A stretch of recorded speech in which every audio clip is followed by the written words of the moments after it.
Welcome to the presentation for the tool CommonOcean Composable Benchmarks for Motion Planning on Oceans, a joint work of Matthias Althoff and me, Hanna Krasowski. This accident here happened in 2018 on the Mediterranean Sea because the person in charge on the white vessel didn't keep proper lookout, and then they collided with this red vessel which anchored in front of them. So the cause of this accident was human error. And in fact, most of the accidents on the sea are caused by human errors. So automation has a huge potential to increase the safety on the sea. There is already research on autonomous vessels and motion planning for them. However, currently it's not easy to compare different motion planning approaches. So here our tool CommonOcean comes in. CommonOcean is a benchmarking suite which is highly usable and flexible for your marine motion planning approach.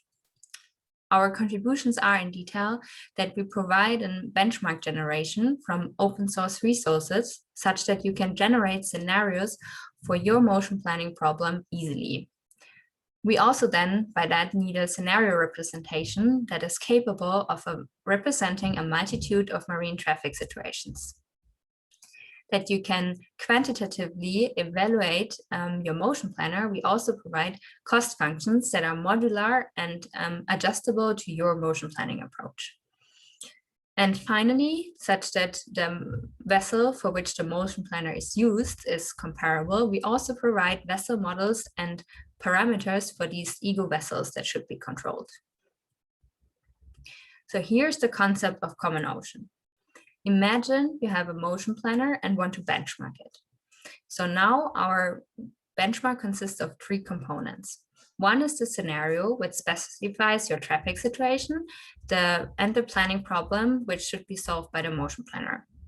Then we have the vessel models and vessel parameters, which specify how this vessel you should control behaves and how it shouldn't behave. And finally, the third component is the cost function, which you can use to evaluate your motion planner, or you can even, if you have an optimization-based motion planner, use that directly in your optimization. So the key features of this benchmarking suite are that it's composable. So you can choose different scenarios that are suited to the motion planner it's designed. You can also choose between different vessel models and cost functions, and you can also easily adapt these components. The whole benchmark representation is independent of the motion planner you want to use. So you can either use an A-star motion planner, so search-based motion planner, or some optimization or sampling-based motion planner that's not relevant for this benchmarking suite.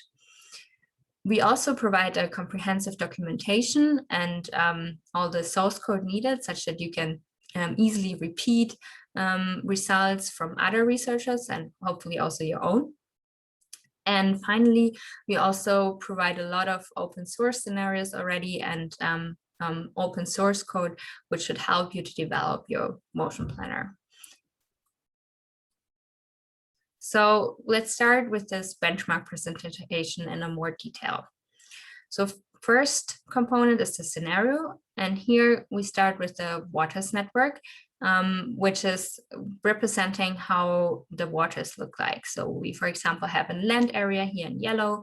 We have traffic signs in green and red. We might also have a fairway in which the vessel is only allowed to have a specific orientation here in gray. And we can also have shallow areas where only vessels with low draft can pass. Then obviously for our motion planning, we need also a planning problem that's specified through an initial state, here the dark blue dot, and the dark yellow area is the goal area. We can include dynamic obstacles, including their movement. This movement can either be a recorded trajectory, or it can also be a set-based prediction, so a larger area in which this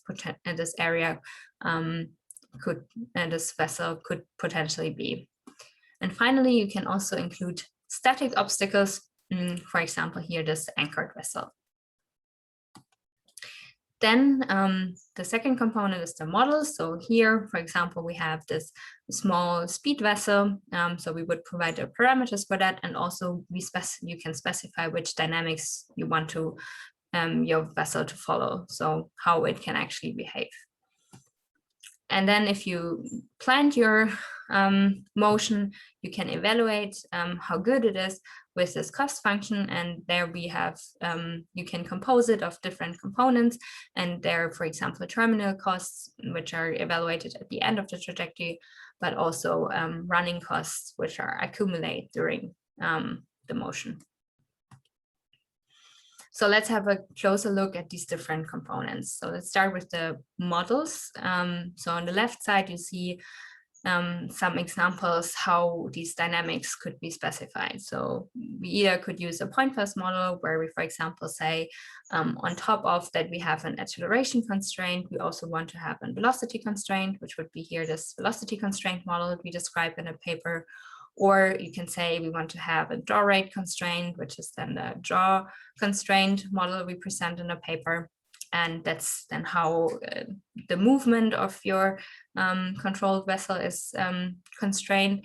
And then on the right side, there's a exemplary parameter set for these models. So if we, for example, now assume a container vessel, you would have specified already the length and width of this. And for these models, in addition, you need the maximum acceleration, velocity, and draw rate, which is also then provided by this vessel model tool.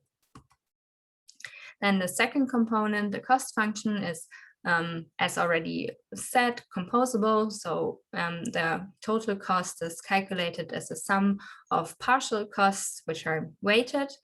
And here we could rely a lot on our costs from Common Road, the benchmarking suite for autonomous driving.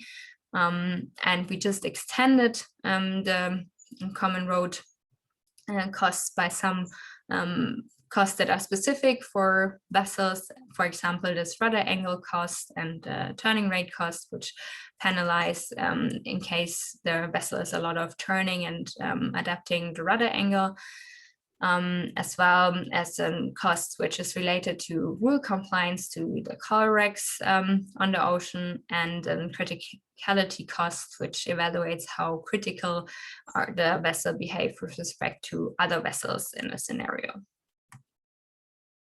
Now that we have the cost and the model, we still need a scenario, and we want to generate these as realistic as possible. So we start with generating the dynamic obstacles from AIS data. And here our main source is currently the marine cadastre dataset, which includes data from US coastal areas. And you can use it in two ways. So either you just extract all the dynamic obstacles through the AIS data in one specific area for a specific time interval, or you use a filtering method, which only filters you out close encounters of vessels. This is especially interesting for open sea areas, because here you have a lot of AIS data, which is not really interesting for motion planning. And then how these planning problems in the end are generated is we just replace one of the real recorded vessels by a planning problem. So we just then get the initial state and the goal region from the AIS data. Now, if we go closer to the shore, we also need to include a map in our scenario. So currently we have a pipeline which creates a CommonOcean waters network from an OpenSeaMap. So here's an example for the Manhattan area. On the left side, you see the OpenSeaMap, and on the right side, you see the generated CommonOcean scenarios. So in yellow, they are the land areas, and the crosses, squares, and triangles are traffic signs, and in black you have different dynamic obstacles here now already included, so vessels moving through the scenario.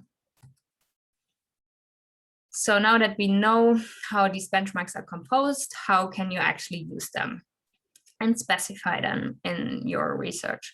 So you first would specify in the vessel model. Here, for example, we use the velocity constraint model for a container vessel. So VP means velocity constraint model, and 1 means we use the parameters for the container model vessel. Then A second component, the cost.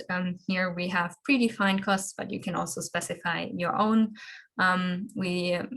Which here this SB1 includes a cost for the time to reach the goal, that you have low accelerations, and that you comply to the corrects. And this one then basically indicates what are the weights we use for this specific cost function. And then finally, we also need to specify the scenario. Here we have a scenario on the open sea at the US coastal area with 2 dynamic obstacles. And like in total in the beginning, there were 3, and then we removed 1 and replaced that with our planning problem. And this example we solve with a very easy A-star motion planner, which just uses 5 motion primitives to solve the scenario. And here you can see the solution. So we have the 2 obstacles, and in red we have the Ego vessel and its trajectory. And you see that it takes roughly 40 minutes for the vessel to reach the goal area. And the cost, which relates to this cost function in the end, is about 200. So we present here our tool CommonOcean, which consists of multiple subtools and repositories, which we make available for you on our website, commonocean.cps.cit.tum.de. And the first and most important repository is this input-output repository, which contains the benchmark representation. Then we provide public scenarios. You can even filter for different scenarios with a filter on the website. We also provide the source code for converting new benchmark scenarios from AIS data and OpenSeaMap. Then we have a repository which contains the different vessel dynamics and parameters for specific vessels. We also provide repository which is called drivability checker. This has the methods to evaluate different cost functions and also specifies them, as well as more auxiliary functions which you can need or use for developing your motion planner. And finally, we also include the CommonOcean rule repository, which has the formalized marine traffic rules from our previous work ready for you to evaluate it on your motion plan. So if you have any questions or issues or problems with this tool, really feel free to contact us. Also, if you have any suggestions, we would be happy if some of you really actually start using it, and hope that it helps and supports your research.